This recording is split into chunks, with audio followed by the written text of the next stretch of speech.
오늘 우리에게 주신 하나님의 말씀은 요한복음 21장 9절에서 15절 말씀입니다.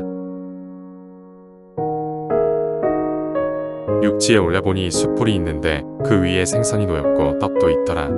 예수께서 이르시되 지금 잡은 생선을 좀 가져오라 하시니 시몬 베드로가 올라가서 그물을 육지에 끌어올리니 가득히 찬 큰 물고기가 150마리라. 이같이 많으나 그물이 찢어지지 아니하였더라. 예수께서 이르시되 와서 조반을 먹으라 하시니 제자들이 주님이신 줄 아는 고로 당신이 누구냐 감히 묻는 자가 없더라. 예수께서 가셔서 떡을 가져다가 그들에게 주시고 생선도 그와 같이 하시니라. 이것은 예수께서 죽은 자 가운데서 살아나신 후에 세 번째로 제자들에게 나타나신 것이라. 그들이 조반 먹은 후에 예수께서 시몬 베드로에게 이르시되 요한의 아들 시몬아 내가 이 사람들보다 나를 더 사랑하느냐 하시니 이르되 주님 그러하나이다. 내가 주님을 사랑하는 줄 주님께서 아시나이다. 이르시되 내 어린 양을 먹이라 하시고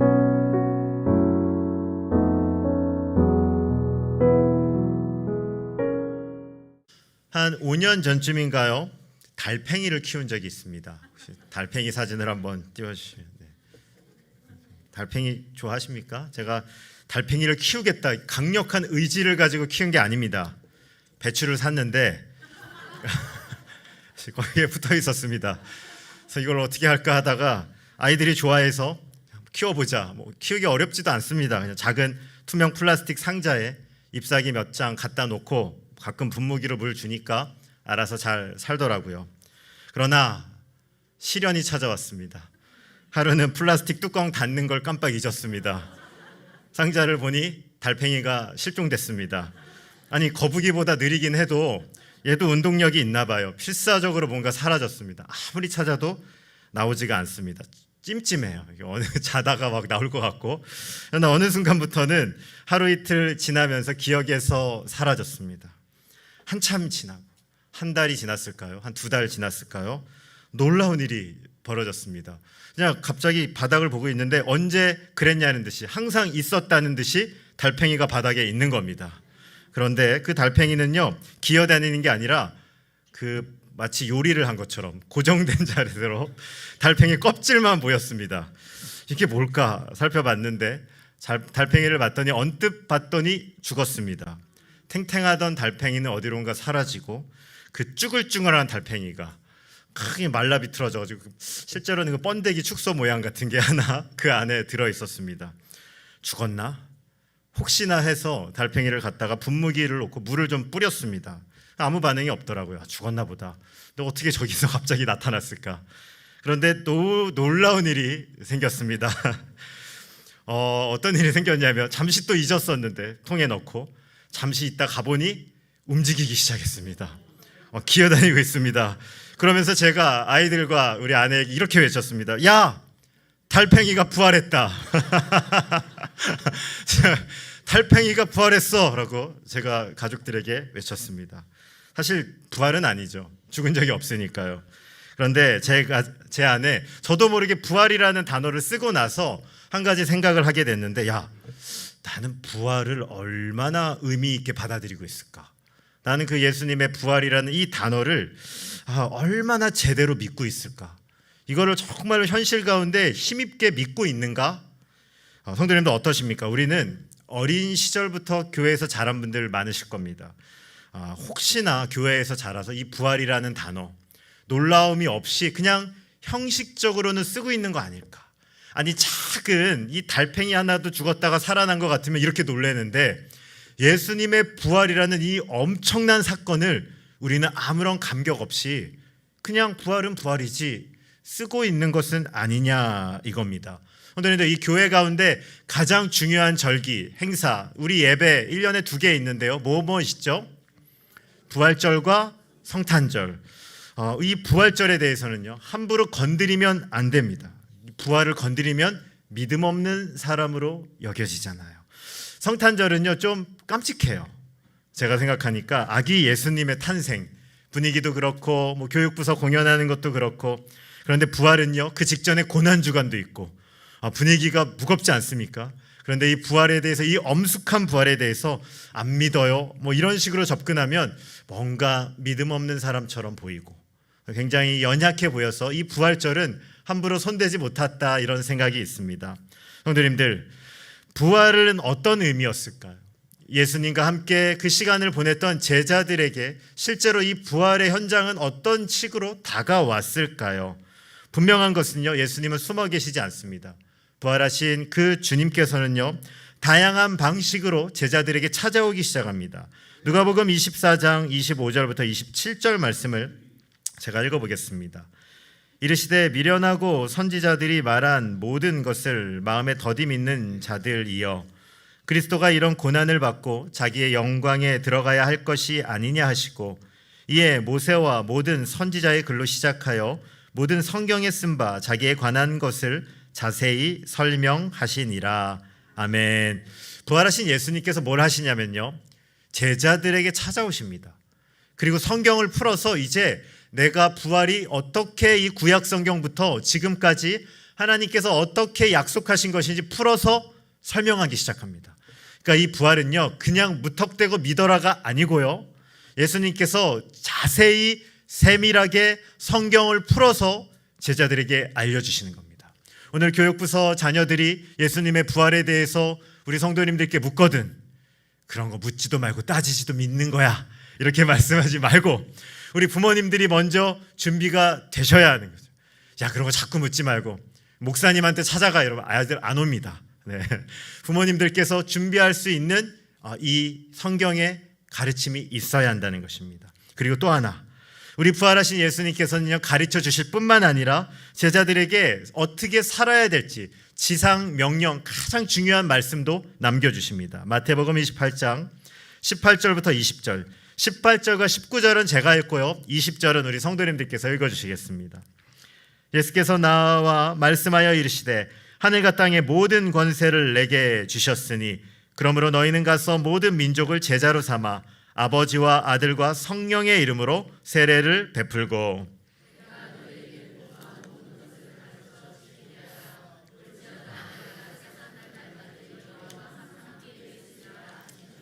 아멘.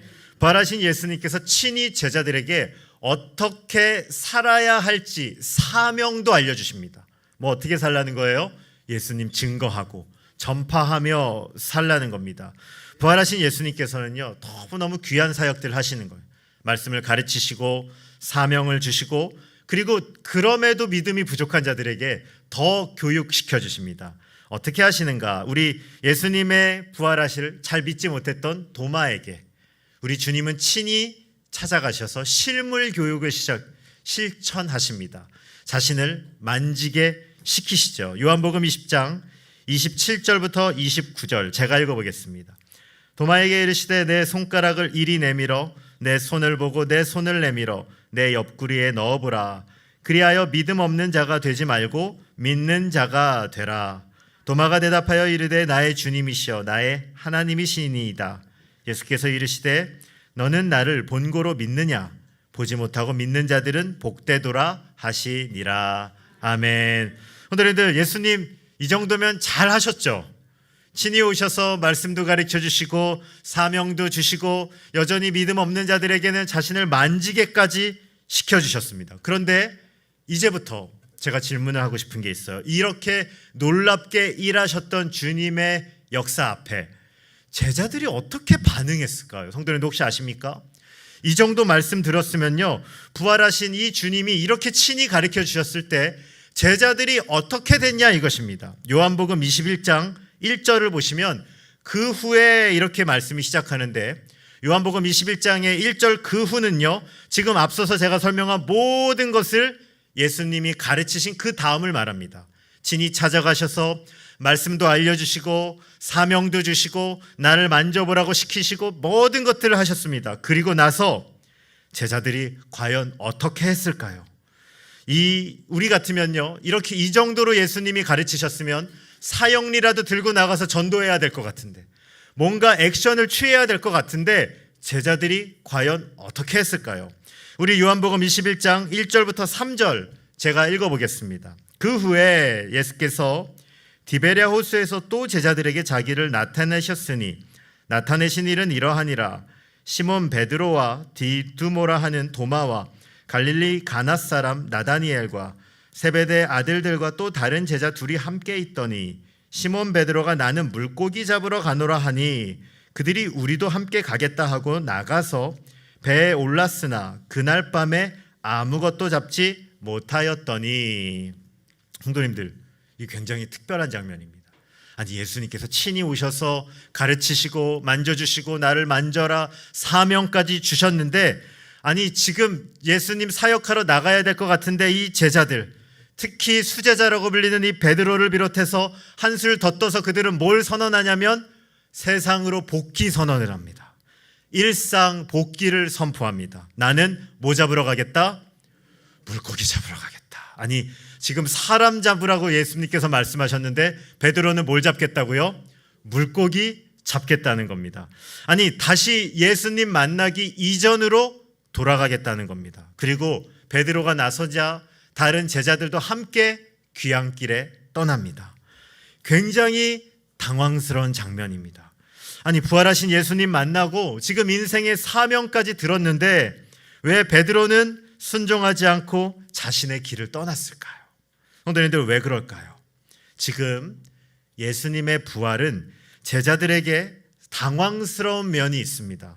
성도님들, 당시의 사람들, 그 사람들에게 부활은 어떤 삶이라고 여겨졌냐면 내세로 연결된다라고 믿었습니다. 그러니까 제 말은요, 성도님들, 죽음 이후에 우리가 죽은 다음에 어디를 가야 돼요? 천국에 가야 됩니다. 죽은 다음에는요, 하나님의 나라에 가야 돼요. 그런데 부활하신 예수님이 직접 오신 곳이 어디냐면 하나님의 나라가 아니라 제자들의 일상으로 찾아온 겁니다. 부활하신 주님이 제자들 가운데로 나오셨습니다. 그리고 그 주님은요, 천국에 있지 않고 자신들과 함께 자신들이 물고기를 낚고 자신들의 일상을 보내던 그 현실로 예수님이 오셨습니다. 제자들이요, 일종의 혼란이 찾아온 겁니다. 성경을 보시면요, 죽었다가 살아난 경우가 있습니다. 그러나 그걸 부활이라고 말하지 않습니다. 왜냐하면 죽었다가 살아난 자들은 결국엔 다시 어떻게 돼요? 또 죽습니다. 다시 죽어요. 그런데 오늘 예수님의 이 부활은 의미가 다릅니다. 우리 주님은요, 부활하신 이 주님은 영원한 생명을 얻은 것입니다. 이 부활하신 주님은요, 다시 죽음을 만나지 않습니다. 그리고 이 주님은요, 그들과 함께 일상 가운데 있습니다. 도대체 왜 제자들은 당황했을까? 유진 피터슨이란 그 21세기의 유명한 우리 목사님이자 이 작가이신 분이 예수님의 부활을 설명하면서 한 부분의 글을 쓰셨는데 제가 한번 천천히 조금 읽어보도록 하겠습니다. 들으실 수 있는 분들은 한번 잘 들어주셨으면 좋겠습니다. 그들은 현실, 자신들이 성장했던 지역, 그들이 익숙한 일, 바다와 고기잡이, 물고기와 그물들을 좀 더 강하게 잡아야 할 필요를 느꼈다. 즉 그들은, 제자들입니다. 그들은 작업 환경에서 이 새로운 부활의 계시를 드러낼 필요를 느꼈다. 예수님은 부활을 통해 근본적으로 새롭게 변형되셨고 다시 정의되었다. 또한 부활은 그와 똑같이 그들을 자신 역시 새롭게 변형시켰고 다시 정의를 내리게 했다. 죽음 이후의 삶이란 부활에 대한 익숙한 개념은 지금 완전히 생존 세계로서의 삶의 개념으로 다시 만들어지고 있었다. 이 특별한 사건을 그들의 평범한 삶으로 흡수하기 위해 그들은 본능적으로 옛 작업장, 옛 일상으로 뛰어들었다. 유진 피터슨이라는 학자는 이걸 이렇게 설명해요. 제자들은 본능적으로 부활을 경험한 이후에 일상으로 돌아갔다는 겁니다. 왜냐면요, 부활하신 주님과 함께 나의 일상을 해석하고자 했다는 겁니다. 부활하신 주님과 함께 내 일상을 함께 보내고 싶었다는 겁니다. 성도님들, 분명한 것은 예수님께서 나를 따라라 하고요, 그렇게 말씀하시고 자신을 따르지 않은 제자들을 질책하신 게 아니고요, 제자들에게 일상으로 주님이 찾아가신 겁니다. 어떤 일이 펼쳐지고 있습니까? 제자들이 밤새 물고기를 낚고 있는데 물고기가 잡힙니까? 안 잡힙니까? 안 잡힙니다. 제자들은 물고기 전문가입니다. 그런데 제자들이 그렇게 열심히 일하는데 물고기가 안 잡혀요. 이 장면은요, 우리에게 메시지가 있습니다. 성도님들, 다 같은 일을 해도 예수님 믿는 사람의 일상은 다르게 됩니다. 특히 때로는요, 예수님 믿는 분들이요, 세상에서 열심히 일하는데 잘 안 될 때가 있어요. 그때 두 가지 메시지가 우리 안에 있습니다. 하나는 예수님 믿는데 왜 안 될까? 그 가운데 하나, 첫 번째는요, 이런 말은 조금 무거운데 잘 안 해서 안 될 때가 있습니다. 예수님 믿는다고 무작정 잘 되는 건 아닙니다. 하나님의 지혜가 필요하고 때로는 우리 인생에 노력이 필요할 때도 있습니다. 참 싫어하는 말이긴 한데 열심히 해야 될 필요가 있죠. 내가 일하지 않고도 주님을 찾는 건 그건 자기 기만입니다. 그러나 또 한 가지, 정말 성실하게 일하는데도 잘 안 될 때가 있습니다. 그건 왜냐하면 그 안에 주님의 계획이 있습니다. 때로는 참 서운해요. 진짜 열심히 일하는데 다른 사람들은 다 잘 되는데, 특히 제일 화날 때 예수님 안 믿는 사람들은 잘 되는데 나만 잘 안 될 것 같을 때가 있어요. 너무너무 서운하시죠? 그때요, 뭔가 주님의 메시지가 있어요. 우리가 그냥 세상에서 잘 되는 것보다 더 알려주고 싶은 주님의 특별한 메시지가 있습니다. 오늘 제자들이 그거예요. 정말 열심히 일했는데 물고기가 안 낚입니다. 그때 부활하신 주님이 그들의 일터에 오십니다. 그리고 그 일터 가운데 무언가 놀라운 일들이 일어나기 시작합니다. 물고기가 잡힙니까? 안 잡힙니까? 너무너무 많이 잡힙니다. 그물이 찢어질 만큼 잡힙니다. 놀라운 일들이 일어난 거죠. 오늘 이 주님께서요, 제자들에게 이 일터 가운데 놀라운 일을 하시기 시작합니다. 오늘 우리가 함께 읽었던 본문인데요, 9절부터 15절 말씀을 한 번만 더 읽었으면 좋겠습니다. 우리 교독해서 읽어보겠습니다. 육지에 올라보니 숯불이 있는데 그 위에 생선이 놓였고 떡도 있더라. 시몬 베드로가 올라가서 그물을 육지에 끌어올리니 가득히 찬 큰 물고기가 153마리라. 이같이 많으나 그물이 찢어지지 아니하였더라.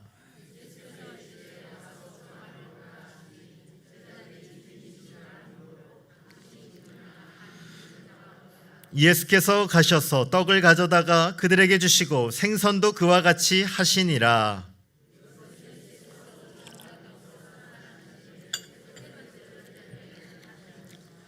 그들이 조반 먹은 후에, 여기까지만 읽겠습니다. 그들이 조반 먹은 후에 예수님과 제자들이 함께 무엇을 하시냐면 오늘 식사를 하십니다. 거창한 식사가 아니었습니다. 숯불이 있고 생선이 있고 떡도 있습니다. 그러나 바닷가에서 생선은요, 가장 기본적인 음식입니다. 그냥 일하다가 식사를 함께 하십니다. 예수님께서는요, 그 평범한 식사를 준비하셨고 제자들이 함께 그 식사를 함께 합니다. 부활하신 주님과 아침을 먹습니다. 참 많은 식사를 했었는데 그 아침에는요, 아무도 선뜻 예수님께 말을 건넬 수가 없습니다. 십자가 고난을 뚫고 부활하신 주님 앞에서 제자들은 그 식사 자리에 함부로 주님께 말을 걸지 못합니다. 그리고 15절을 보시면 식사를 다 마치고 예수님께서는 베드로와 그 유명한 내가 나를 사랑하느냐 3번 이어지는 대화를 합니다. 저는 오늘 15절을 보면서요, 이 단어가 눈에 들어와요. 무엇 먹은 후에, 조반 먹은 후에. 성도님들, 만약에 부활이 단순히 교리로만 끝나는 것이었다면, 부활이라는 가르침이 성경 지식으로만 끝나는 것이었다면 예수님은 제자들과 식사하실 이유가 없었어요. 예수님 바쁘신데 뭐하러 식사하세요? 그런데 예수님께서 그 제자들과 식사를 함께 하십니다. 저는 우리의 신앙의 자리에서 정말 중요한 자리가 있다고 생각하는데 그게 어디냐면 성도님들, 우리의 일상입니다. 우리의 삶이 이루어지는 그 자리가 너무너무 중요합니다. 특히 누구보다 저를 보면서 교회와 가정에서 모습이 다를 수 있다는 생각을 할 때가 있습니다. 성도님들께 한번 질문해 보겠습니다. 자신의 진짜 모습은요, 교회에서의 모습이 가까우십니까? 집에서의 모습이 가까우십니까? 당연히 집에서 가깝지 않으실까요? 네. 물론 둘 다 내 모습이죠. 혹시 아이들이 옆에 계시다면 부모님 한번 볼래요? 네. 어색하니 지금 익숙하니? 네, 익숙해요 막 얘기해요. 그러나 집에 있는 부모님이 익숙해요, 교회의 부모님이 익숙해요? 네, 집에 있는 부모님. 뭔가 교회에서는 부모님 같지가 않다, 약간 다르지 않나, 이런 생각들도 해봅니다. 성도님들, 우리는 물론 달라져야 됩니다. 좋은 의미에서 점점 거룩해져야 합니다. 그러나 굳이 하나를 보내자면 우리는 어느 곳에서 더 시간을 많이 보내는가? 우리는 어느 곳에서 더 많은 생각들을 하는가? 우리 일상을 보내는 그곳에서 우리는 훨씬 더 많은 시간을 보냅니다. 예배가 중요합니다. 성경을 잘 배워야 합니다. 교회에서 행사는 모두 너무나 귀합니다. 그러나 부활하신 우리 주님을 초대하고 만나야 되는 그곳은 교회만으로 제한돼서는 안 됩니다. 성도님들, 부활하신 주님을 만나고 누려야 되는 중요한 장소는 우리의 일상이 여겨지는 그곳이 되어야 합니다. 성도님들의 가정이 되셔야 됩니다. 성도님들의 직장이 되셔야 됩니다. 성도님들의 일터가 되셔야 됩니다. 그곳에 부활하신 주님이 오셔야 합니다. 성도님들께서는 직장에서, 성도님들 방에서 어떻게 보내고 계십니까? 교회에서 사역하며 속상한 것은요, 수련회나 또 어떤 성경 공부를 하면서 은혜를 많이 받는 성도님들도 보고 우리 아이들도 많이 봤어요. 너무너무 놀라운 은혜를 찾아와요. 근데 다 그걸 마치고 교회 가정으로 돌아가는데 아이들이요, 한 달, 두 달, 1년, 2년이 되니까 그 주님을 많이 잃어버리는 거예요. 그 가정에 들어가서 또 직장에 들어가서 일터에 들어가서 주님을 다 놓쳐버리는 거예요. 세상에 주는 그 메시지에 주님을 다 잃어버리는 거예요. 다시 마음에 피멍을, 그 상처를 가지고 아이들이 돌아오는 겁니다. 성도님들, 너무너무 속상한 일을 많이 봤습니다. 성만교회 모든 성도님들, 부활하신 예수님께서는 교회만이 아니라 성도님들의 일상으로 찾아오시길 원하십니다. 성도님들의 일상, 그리고 가정, 성도님들이 혼자 있는 그 공간에 부활하신 주님이 찾아가시기 원합니다. 그리고 그 부활하신 주님과 함께 교제하십시오. 부활하신 주님과 함께 시간을 나누십시오. 그리고 그 주님을 알아가는 데 힘쓰시는 모든 성만의 권속들 되시길 주님의 이름으로 축원드립니다. 오늘 부활 설교를 정리하며 저는 딱 두 가지만 적용점을 좀 알려드릴까 합니다. 제안을 드리고 싶습니다. 하나는요, 우리 한번 같이 따라해 보겠습니다. 일상에 계신 주님을 붙잡읍시다. 그런데 부활하신 예수님은요, 일상으로 찾아오셨습니다. 제자들은 그 주님과 함께 식사를 보내고 식사를 나눴습니다. 오늘 베드로에게 주신 이 말씀도 조반을 드시고 베드로에게 말씀을 주셨습니다. 그런데 가장 평범한 일상에서 예수님의 임재를 찾으셔야 됩니다. 가장 평범한 일터에서 주님을 만나셔야 됩니다. 성도님들, 함께 하시는 모든 공간 안에 주님이 계십니다. 우리 다음 세대 자녀분들 기억하십시오. 학교에서 공부할 때 누가 계셔요? 예수님이 계십니다. 아이고 불편해라. 네, 우리 주님이 그곳에 계십니다. 싫겠지만 죄 지을 때도 주님이 함께 하십니다. 그리고 탄식하시죠.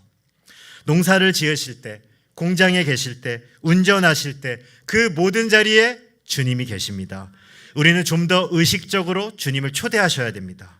그리고 의지적으로 주님의 말씀을 붙잡으셔야 됩니다. 교회와 일상의 간격을 좀 더 줄이셔야 됩니다. 그런데 줄인다는 게 일상이 내 교회로 돌아오는 게 아니고요, 교회의 이 영광을 가지고 우리 일상을 해석할 수 있으셔야 됩니다. 큐티를 하는 이유 중에 하나가 그것입니다. 말씀을 일상으로 가져오려는 발버둥이죠. 노력입니다. 애쓰는 겁니다.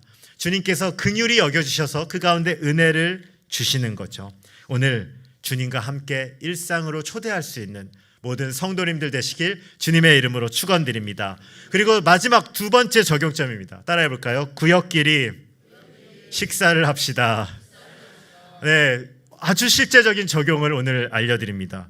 오늘 좀 엉뚱하실 텐데, 오늘 예수님과 제자들이 숯불과 고기 그리고 떡이 있는 식사 자리를 가집니다. 예수님이요, 1대1로 식사한 것도 있지만 제자들과 함께 무리지어서 식사하십니다. 그룹으로 주님이 식사하셨어요. 저는 설교를 준비하면서 갑자기 생각이 났어요. 오늘날 예수님이 오시면, 오늘 예수님이 이곳에 오시면 어떻게 식사할까 생각해 봤는데, 제가 고기를 좋아해서 그런지 갈비집이 생각났습니다. 제가 그래서 챗 GPT한테 물어봤어요. 예수님이 갈비집에서 제자들과 식사하는 장면을 만들어줘. 그랬더니 사진이 나왔습니다. 사진이 한 장 딱 나오더라고요. 근데 사실 처음에는요, 저기에 소주병이 있었어요. 그래서 챗 GPT 소주병은 지워줘. 그랬더니 소주병이 딱 지워지면서 저 사진이 딱 나왔습니다. 오늘 예수님이 이곳에 오셔서 우리와 함께 식사를 하신다면 누가 고기를 구워주셨을까? 누가 고기를 뒤집었을까? 그리고 누가 불판은 갈아주셨을까? 여러 생각들을 한번 해보면서 주님과 식사 자리를 한번 떠올려 봤습니다. 성도님들, 식구는요, 밥을 같이 먹는 사람입니다. 실은 밥을 같이 먹지 않고는 잘 친해지지가 않습니다. 오늘 주님께서 베드로에게 말씀을 주신 것도 조반 먹은 후, 저는 그 시점이 참 의미 있어요. 밥을 먹은 후. 내년에 대신방할 땐 식사하고 할까 생각을 좀 해봤습니다. 밥을 먹고 좀 마음이 좀 풀리고 주님이 베드로의 심장을 후벼 파는 말씀을 던졌다는 겁니다. 교회 사역하며 참 아쉬운 것이 하나 있는데 편하게 밥 먹을 여유가 별로 없습니다. 왜 이렇게 바쁜지 모르겠습니다. 성도님도 저만 그런 건 아니겠죠. 우리 한국 사회가 너무너무 바빠요. 너무너무 바쁘고 왜 이렇게 급한지 모르겠습니다. 나주에 올 때 조금 기대한 것이 있어요. 조금 여유롭지 않을까 했는데 웬걸요, 잘 그렇지 않습니다. 한 주가 왜 이렇게 빠른지 모르겠고 정말 쪼개서 어떻게든지 하려고 그러는데 잘 안 될 때가 많습니다. 왜 이렇게 한 주는 빠르고 하루는 빠른지 가끔 정신 차려 딱 보면 아이들이 조금 커 있어요. 몇 번 정신 차려 보면 아이들이 벌써 커 있습니다. 깜짝 놀라요. 넌 누구냐? 미안하고 아쉬울 때가 너무 많습니다. 아이들뿐만 아니라 그동안 목회하고 만났던 성도님들께 많은 분들께 죄송한 마음이 많습니다.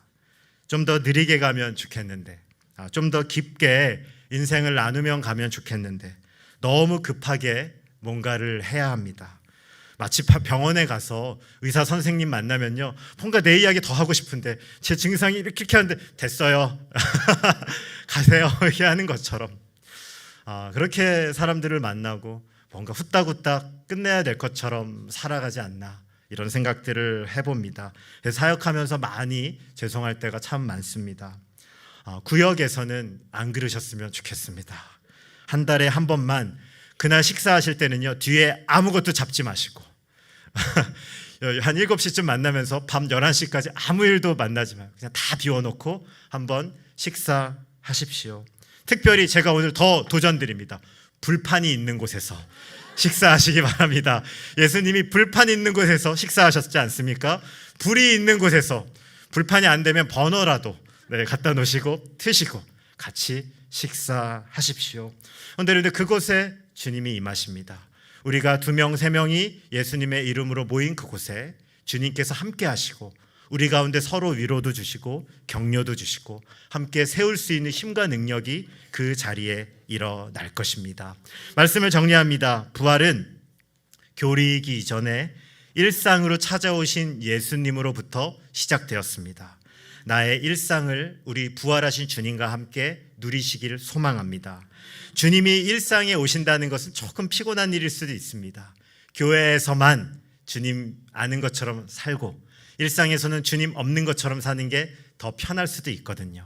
하지만 우리 주님이 원하는 것은요, 교회에서만 주님을 초대하는 게 아니라 우리 모든 일상에서 주님과 함께하는 삶으로 부르시는 것입니다. 이번 주 운전하시면서 주님을 생각하십시오. 농사하시면서 주님을 초대하십시오. 공장에서 일하시면서 주님을 부르십시오. 가정에서 자녀들과 만나시며 주님과 함께 교제하십시오. 주님을 훨씬 더 풍성히 누릴 수 있는 성도님들 될 것입니다. 그리고 부활하신 주님은 교회에만 계신 게 아니라 학교에도 계십니다. 우리 자녀들에게 이야기합니다. 교회 학교 친구들 불안 안 됐지만 학원에도 주님이 계신다. 학교에도 계시고 학원에도 계시고 또 집에도 계시고 평상시 방에 있을 때도 주님이 계십니다. 그리고 부활하신 주님이 혼자만 만나는 것이 아니라 구역 식구들과 함께 만나십시오. 그리고 4월과 5월에 반드시 불판이 있는 곳에서 함께 식사를 하십시오. 사진을 찍어달라고 말씀하고 싶지만 이미 찍어서 요청은 못하지만 함께 식사를 꼭 하시고 긴밀한 교제를 나누십시오. 그 가운데 주님이 함께 할 것입니다. 평범한 일상이 비범한 하루가 될 것입니다.